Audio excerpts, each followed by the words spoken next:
Et retour en Alsace pour le deuxième épisode de notre série à Isenheim.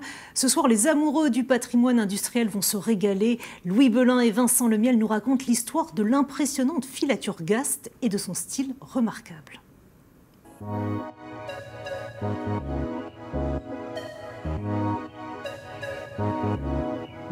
Toujours à Isenheim pour ce nouveau numéro d'Un lieu des histoires. Aujourd'hui, on vous fait découvrir une ancienne filature de coton, la filature Gast, juste ici. L'activité a cessé il y a une vingtaine d'années, mais vous allez le voir, le bâtiment a été reconverti et avec son architecture remarquable, il est emblématique de la commune. Avec sa tour, ses créneaux et sa spectaculaire façade de grès et de briques rouges, la filature est un mélange d'influences. L'industriel Édouard Gast s'est inspiré des usines textiles anglaises et en 1851, sa construction révolutionne la filière textile en Alsace. Il faut dire que dans ce hall-là, il y avait à peu près 200 personnes qui travaillaient. Dans les années, je parle là, dans les années 90 encore. D'accord. À l'écart de la Loche, la filature Gast était au 19e siècle la première de la région à ne pas dépendre de l'énergie hydraulique, mais de machines à vapeur. De l'ancien atelier, il ne reste aujourd'hui que ces 350 colonnes de fonte. Elles soutiennent une toiture percée de 400 fenêtres, offrant à l'espace une lumière naturelle. Cette façade fait plutôt penser à une forteresse de Guillaume le Conquérant qu'à une usine textile. Et d'ailleurs, elle est unique, c'est la seule qu'on trouve dans toute la région.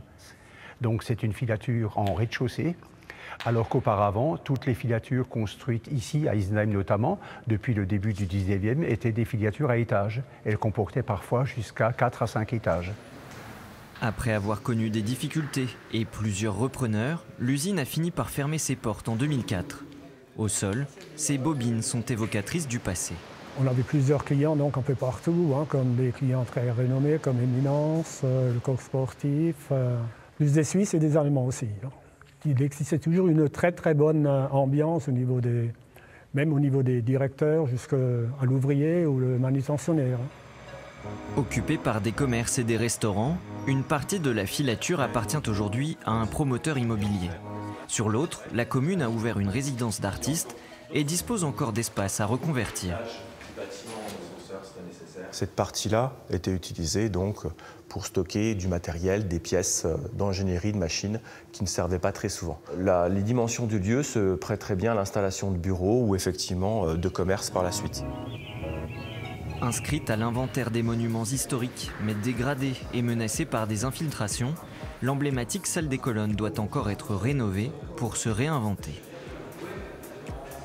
Voilà, c'est ainsi que s'achève cet épisode. Demain, dans Un lieu des histoires, on reste à Isenheim et on va toujours parler d'industrie.